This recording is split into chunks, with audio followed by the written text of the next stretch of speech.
Welcome to RocheStar 2024. My name is Mark Minarich. I'm going to be your first speaker this afternoon. And I'm going to talk about the winter star party. So I retired a few years ago and I needed something to do, so I got a job. Worked for planetarium and still work there part-time. Enjoy doing that part-time.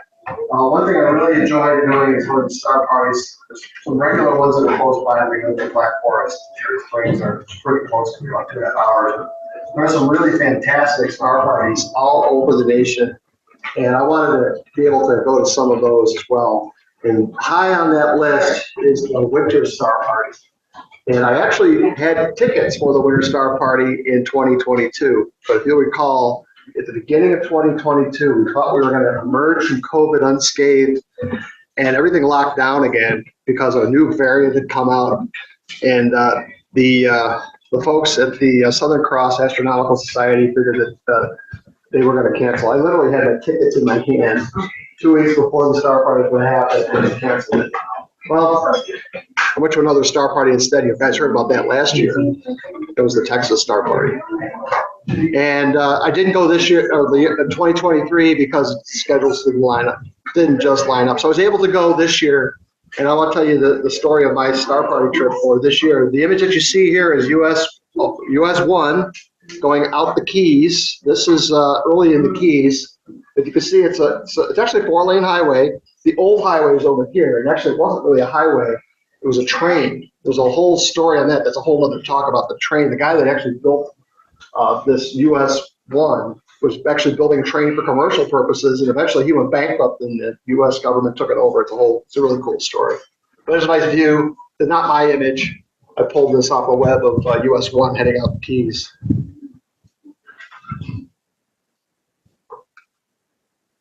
Hopefully it's working out.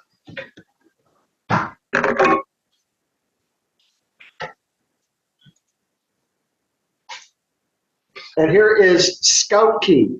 It's also known as West Wasupki, and half of this island is made up of 2 scout camps. On the western end, what you see on this side is Camp Sawyer. It's a Boy Scout camp, and between that and where those huts end and that radio tower is the Girl Scout camp. When Hurricane Ida came through like 4 years ago, it wiped out a lot of stuff, and the Girl Scout camp suffered terribly, and they've never rebuilt it. So there's no infrastructure left in the Girl Scout side of the camp. And that's really unfortunate because we used to have electricity over there for people that would go to the star party, and now there is no electricity on the west side, on the east side of the camp. But there is over here, and the Boy Scouts have even built up these glam tents, which are air conditioned. They have electricity. And you can bunk with, I think you can bunk anywhere from 4 to 6 people in there very comfortably. I found out later on, if you guys follow Trevor Jones, he's actually stayed in one of these for the star party, this past one. So this key has not the darkest skies, but has really steady skies, because you're looking out over the ocean and you're looking south, and you have very even skies. So you're not going to get the whirling atmosphere that you get when you go to other star parties. The transparency is decent, but you do have a lot of light. If you look to the northeast, that's Miami, Fort Lauderdale, that whole Golden Coast there of Florida. There's a lot of light over there, the northeastern horizon, and a little bit of light in the western horizon from Key West at the end of the Keys. Not too bad, but there's a little bit of glow there. So I measured it. I had a little sky meter. I measured it. It's about Bortle 3 skies while we were there. So a little bit better than here, but not the best skies at the star party. But they are incredibly steady. So steady, and I'll tell you how steady they were in a minute.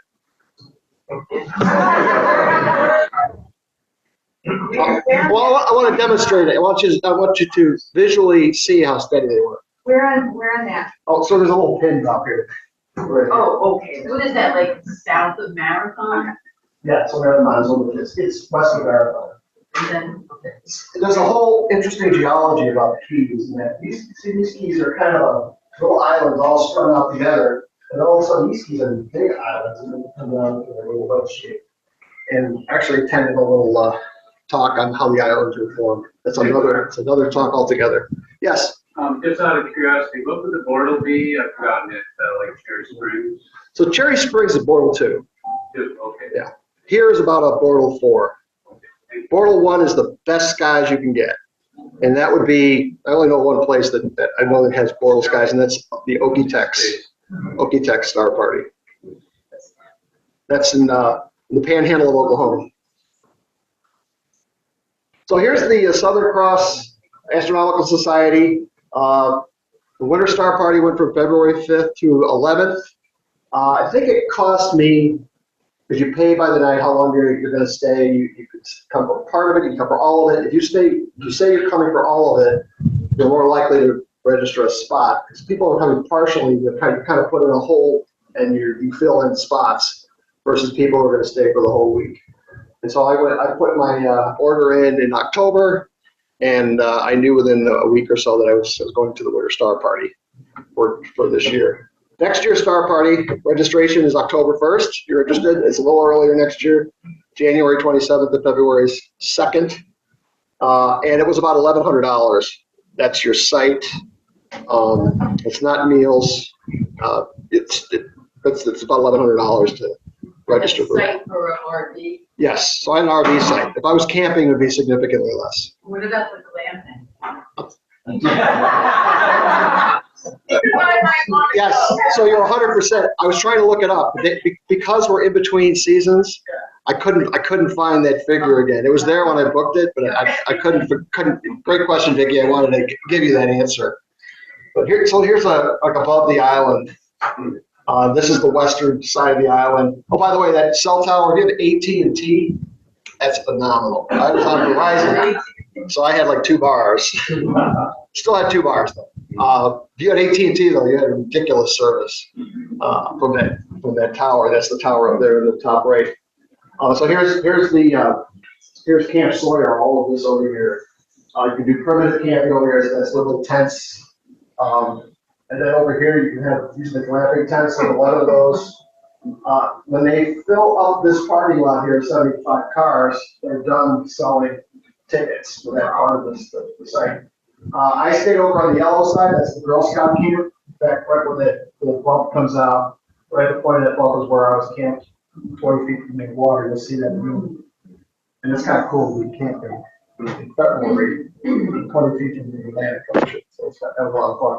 And there's some primitive camping over there. You see that blue box in the middle? That's a trailer run by, what's his name? GC and Mickey.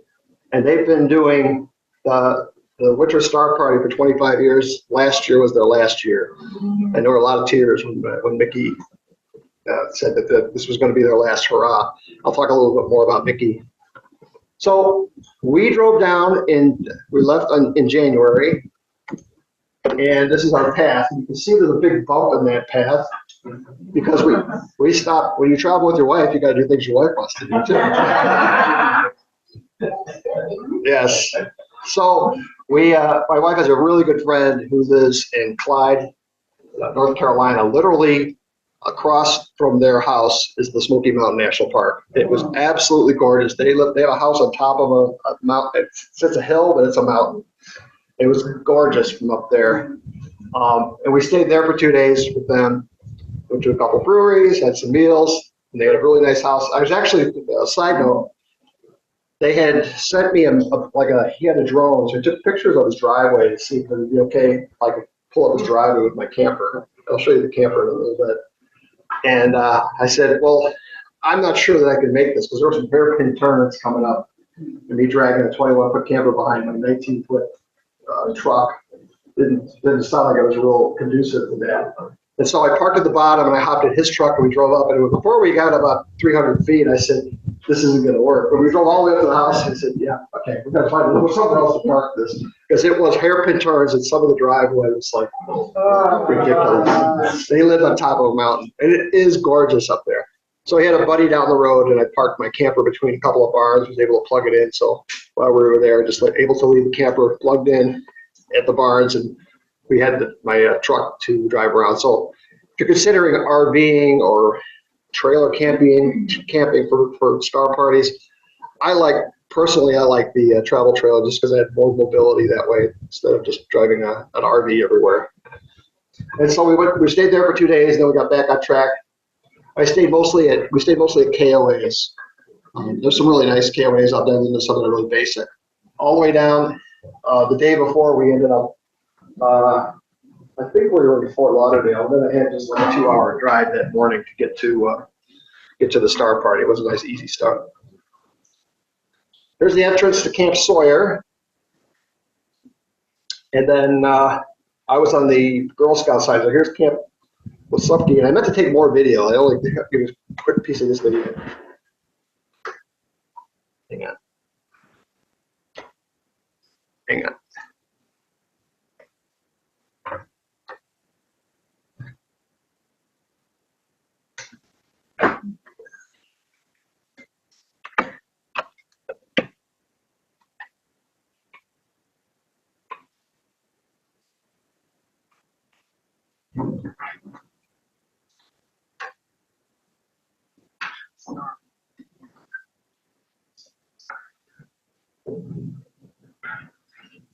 Really windy on Monday. Really windy on Monday. I didn't set anything up on Monday just because it was like gusts of over 45 miles an hour.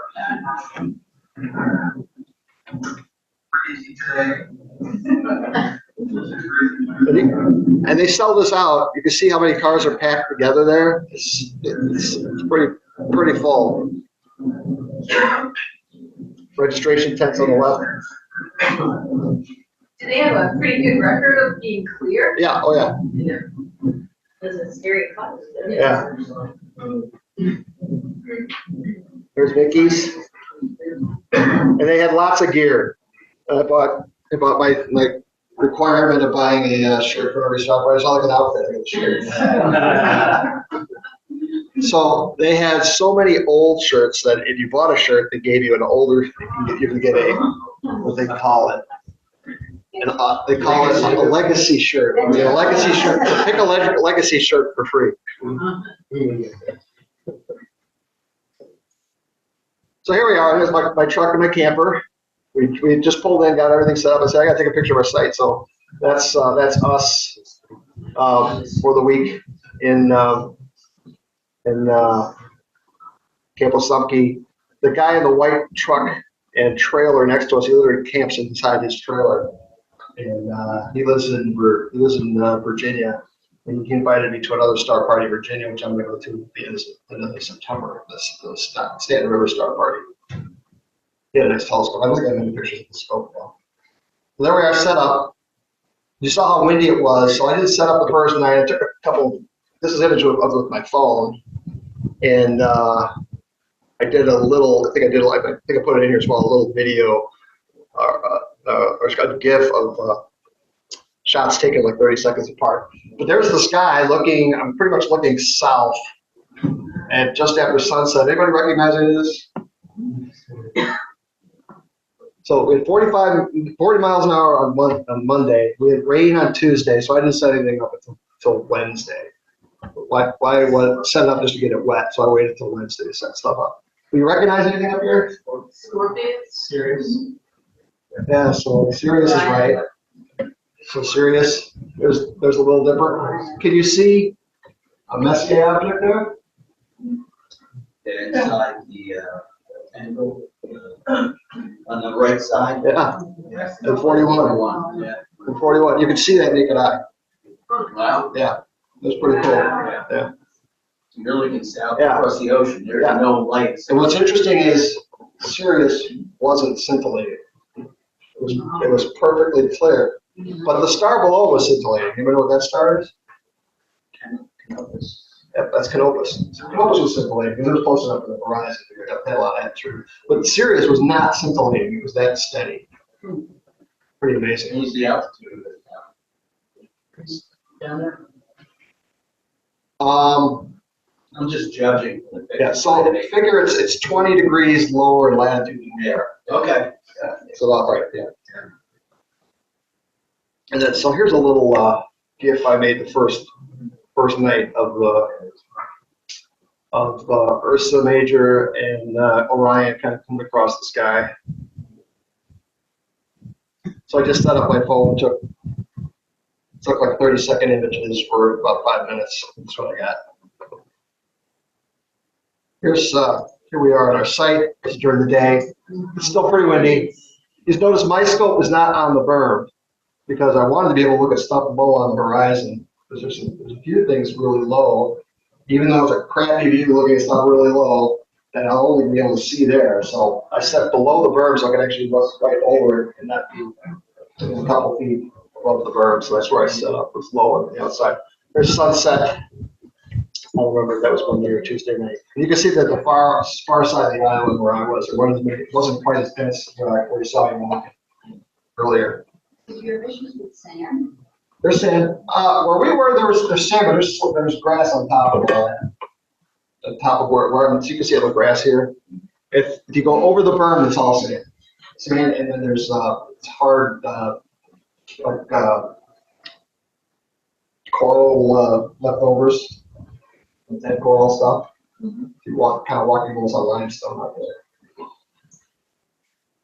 Here we are at night, sunset, couple different sunsets.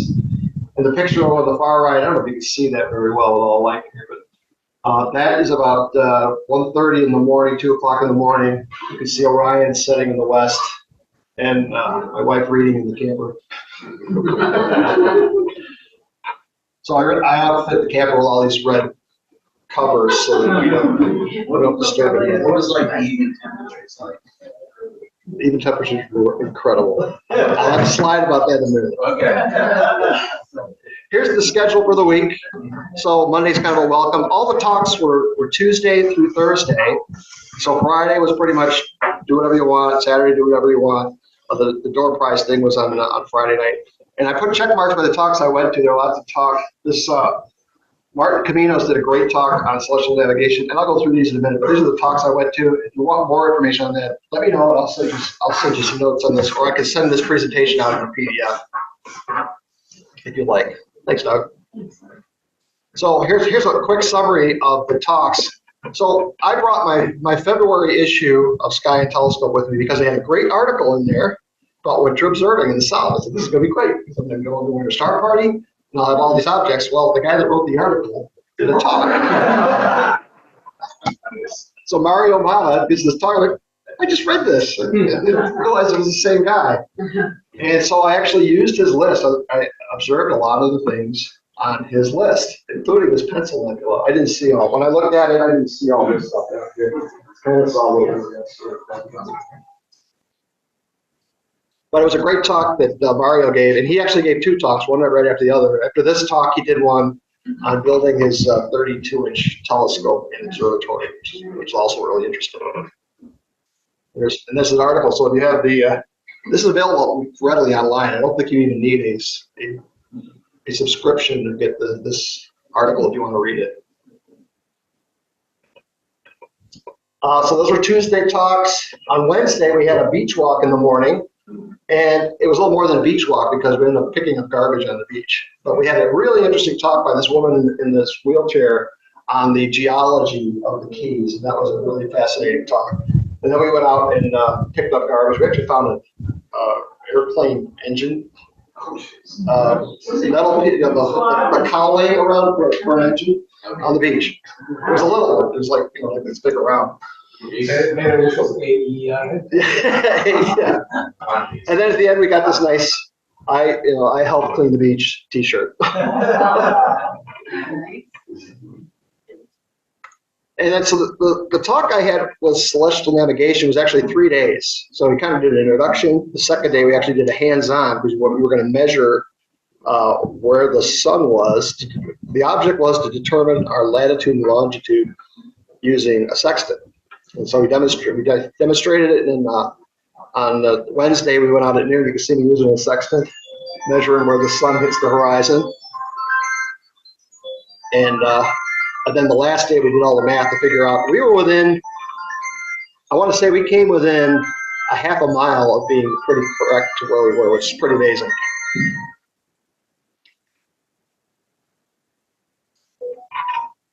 Jonathan Talbot did 2 talks as well. If you're an imager, you probably are familiar with Jonathan. Jonathan, he is an extraordinary imager. he images some stuff that nobody does, nobody images, and he did a talk on that, Adventures in Imaging the Unknown. So for a lot of the things he images, he's naming along with a handful of other people. So you hear these weird names of objects, like Parasmomi, that's like 4 different people that contributed to this planetary nebula. They're all, a lot of them are like that. But before he did this talk, he did another talk on short exposure imaging, how to do short exposure imaging. And for all your imagers out there, just be patient because CMOS technology is developing so quickly that you're gonna find that you can take very, very short images. With sensitivity to some of these things that are coming out now, it's gonna be ridiculous what you can image because you're not gonna have all this noise in your you're not going to do as much work to get noise out of your images if you're an imager. I'm not much of an imager. I do a little, like, dabble in it, but I don't do much imaging. But Jonathan was a great guy. And I said, I got a friend that really is a big fan of you. So Bill, that was a hey, Bill. Where's Bill? There he is. And if you're interested in these talks, they actually did record them. They're on YouTube at the Southern Cross Astronomy Society website. It's SCASWSP, and all these talks are there recorded. If you find yourself really interested in it. I found the celestial navigation thing really fascinating. So to go to it 3 days in a row at the same time kind of gives that away.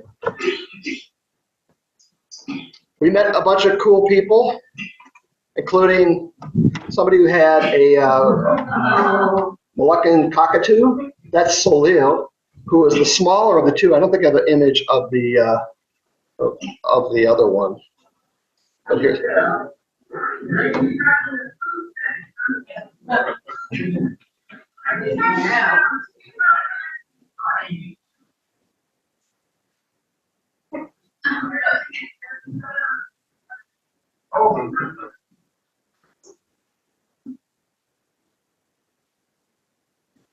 so they're astronomers. They bring their birds with them. They're traveling.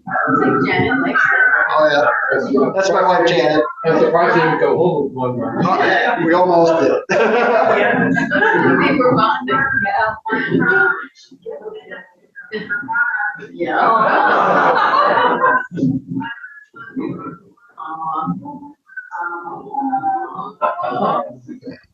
These people were from North Carolina. Really nice people.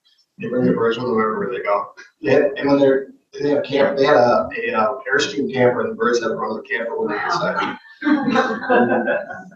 Are there wings clips so they can't fly? No, they can fly. They can fly. There's Mickey's Kitchen. So Mickey's Kitchen is one of the best camper type concessions I've seen. There were good ones at Black Forest for years. This is on the same par, but maybe one step above that. And you can reserve your dinners in advance and buy them each night. And we decided we didn't want to work that hard, so we bought dinner every night when we ate our other meals. But being able to come back from whatever we were doing during the day to get dinner was great. So I think we paid $96 total for dinner, which wasn't too bad. Dinner for 2 for 4 days was a pretty good deal. But you don't go to Mickey's just for dinner. You go to Mickey's for her brownies. She is world famous for her brownies, and these brownies are made from scratch, homemade. She won't give the recipe out. Even though she's retiring, she won't give the recipe out. But she said that this was the recipe she learned how to make brownies in high school. So I think if you find an old home ec cookbook, you probably find this recipe. Those are amazing. And several of those dinners, you had ice cream that came with dinner. And so I would hold off on the ice cream and come back and put the ice cream on top of the brownie.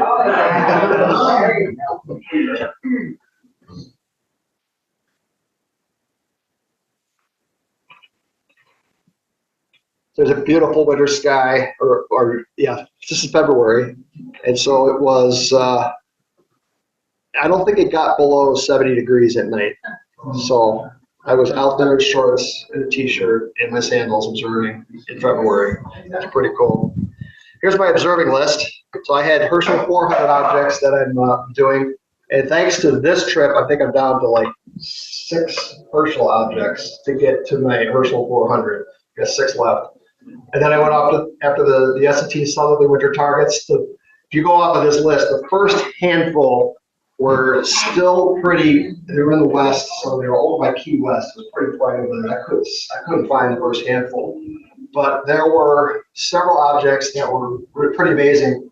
And these 4 objects were extraordinary. Omega Centauri, the globular cluster, Centaurus A, which is a elliptical galaxy with a really cool warped dark band that goes across it.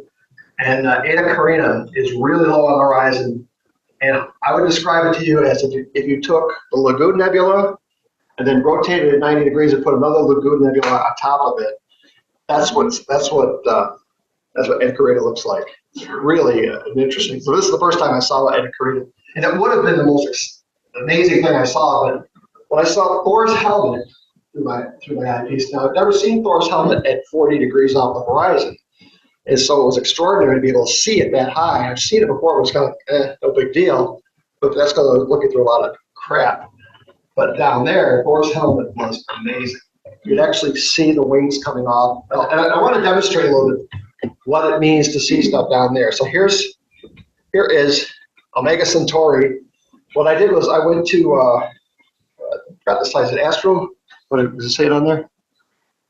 Astronomy tools, calculators. You can calculate the field of view. So I put my telescope parameters in there, the eyepiece that I used, and then it takes a deep sky survey, or digital sky survey image, and places it in your field of view for your eyepiece. So that's a little richer field that you'll see, but that's what I see when I see Omega Centauri through my eyepiece. It's a 35 millimeter eyepiece, so it's about 53x. For comparison, here's the same one. That's M13. So it's like 5, 6, maybe 10 times as big as M13. Pretty amazing.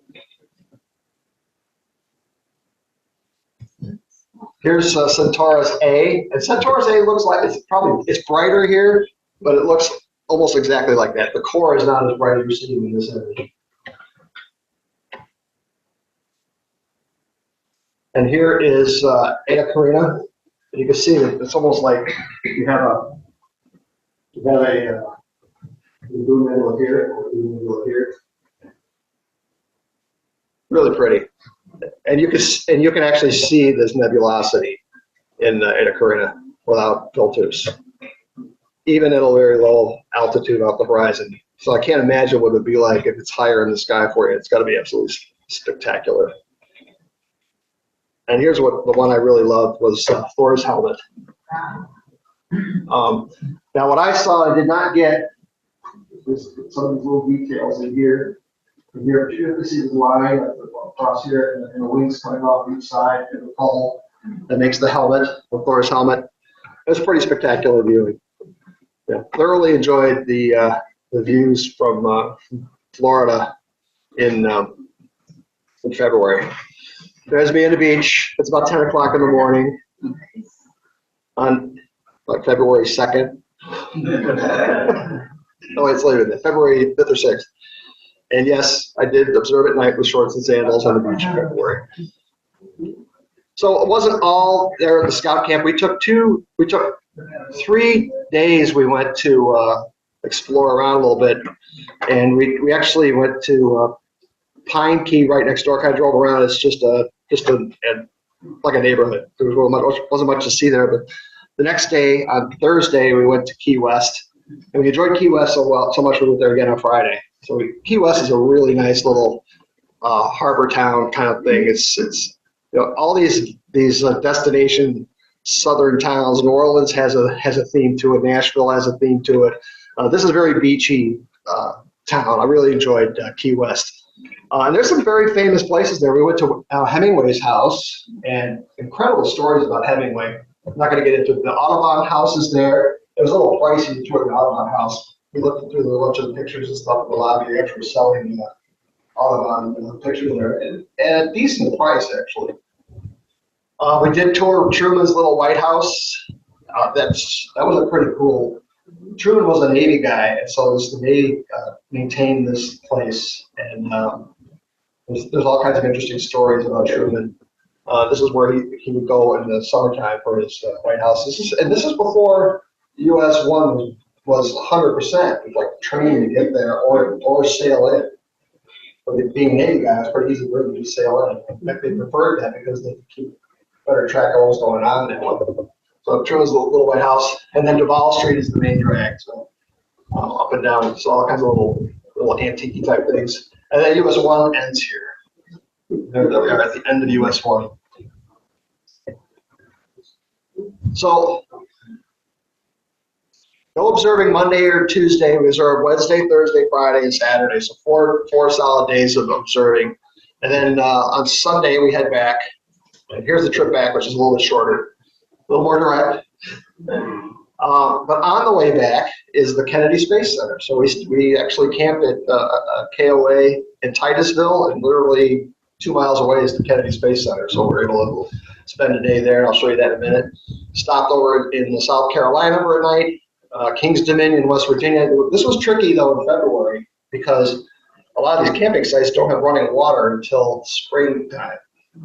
And so the farthest north I can get from a camper is somewhere in Virginia before I have to drive home. So the drive home is the longest from Virginia. It's usually the longest stretch because I can't stop somewhere to camp to get water because it might freeze in February. It was too early for the amusement park in Kings Dominion, Virginia. So here's a couple images. I cannot do the Space Kennedy Center justice. We were there for a whole day. You could spend 2 whole days there easily. The highlight is the Space Shuttle Atlantis is there, and they do. I highly encourage you to go if you're going to go to Florida, that area of Florida. The reveal of Atlantis is pretty cool. How it gets revealed to you, and you're like, whoa! You're standing in like a big garage, and you open this door, and like that picture on the right is what's right in front of you. The space shuttle coming right at you. So walking around, there's a rocket garden. You can see the Mercury Redstone. Agena rocket. This is Saturn 1B. There's all kinds of rockets, subdivisions of the rocket thing. And then you can take there's building tours. There's some experiences you can do there. And we took a shuttle to the original Apollo Center, command center, which is preserved. This is the original command center for Apollo. And so they got the old logos of all the TV stations on there as well. Alan Shepard's spacesuit from Apollo 14 and command module is there as well. I cannot do this justice in its own talk about the Kennedy Space Center, but I highly encourage you to visit the Kennedy Space Center if you have the opportunity. So we're in Florida. We got 2 more overnights, so we're back home. But this is February. I saw that there were tulips coming up already in February, early February. And so I thought, I got to take pictures of the tulips coming up. We had nothing at home, just snow and ice. So there we are, getting ready to leave to take our next two trips home.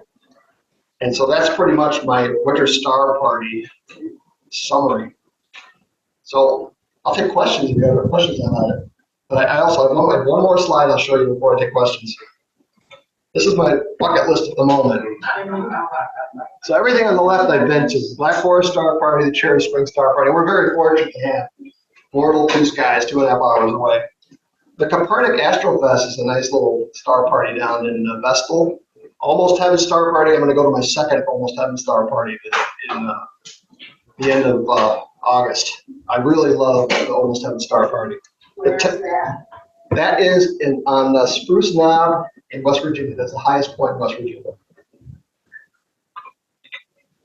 The Texas Star Party is unrivaled. They have some 450 astronomers there. There's the talks are incredible. The companionship is incredible. It's a really, really nice star party, very friendly. A lot of people go to that one. The El Dorado Star Party is like the Texas Star Party shrunk down to about 100 people.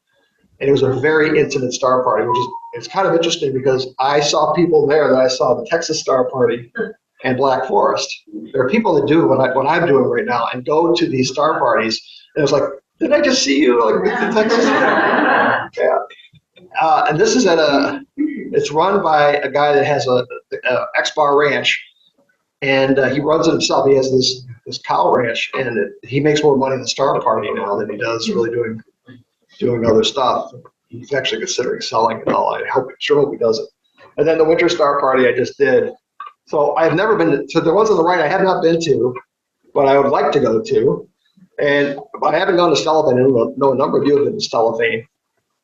Okie-Tex, from what I understand, Okie-Tex has the darkest skies of all these places. So I'm going to check out Okie-Tex. And that's pretty remote, and it's pretty, you're bushwhacking on that one. You're not, you don't have a lot of access to power there.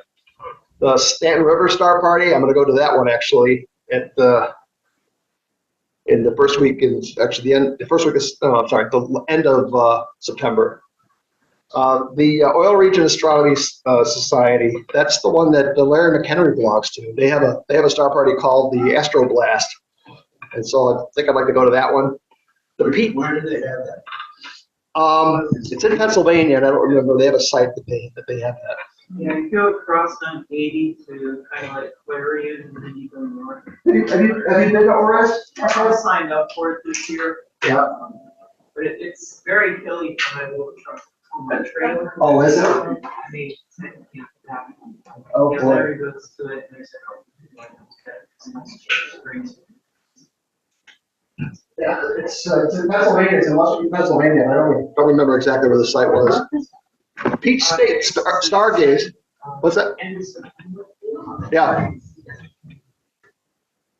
And so a lot of these overlap. There's only so many new moons, so you got to pick your star parties. You can't go to all of them because of when they all overlap each other.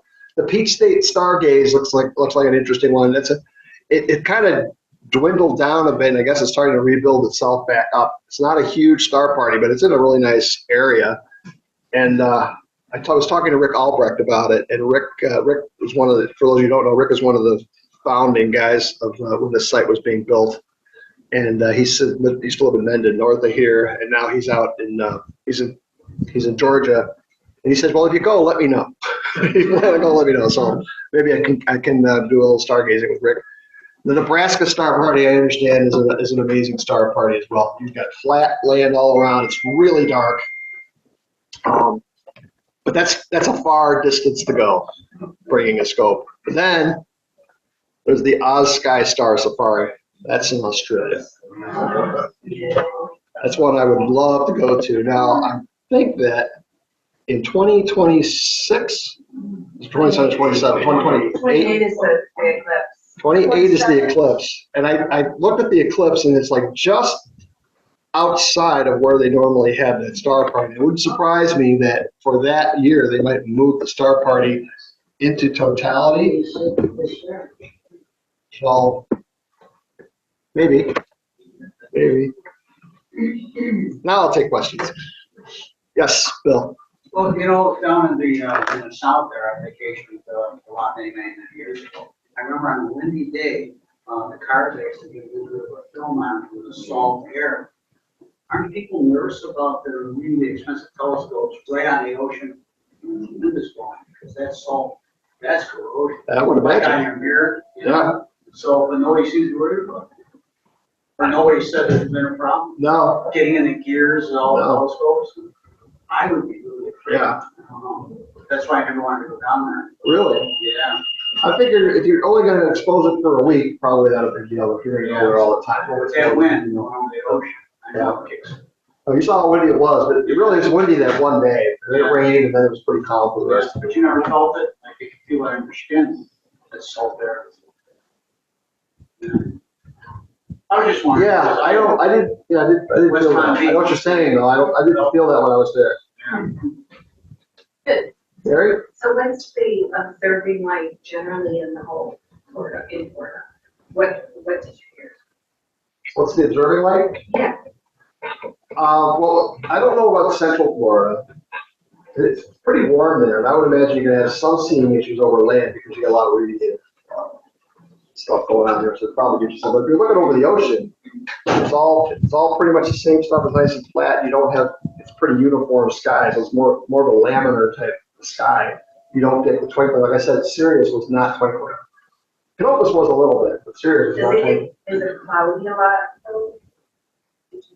Well, we had clear observing Wednesday, Thursday, Friday, Saturday. Clear nights. Yeah, nice. I was tired at the end, so I would stay up so long. Douglas, Did you see green flash at all? I did not see the green flash. And mainly because I didn't get up on time, or I didn't go to bed late enough. Vicky, Did you go down to, Mallory Square and clap at the sunset? In Key West? I did not. You did? Did not. So here was the problem. I had to make it back for dinner. So I wasn't able to see the sunset. And brownies. So brownies, you can buy brownies at 2:00 in the morning. So you get those anytime. Any other questions? Thanks, everybody.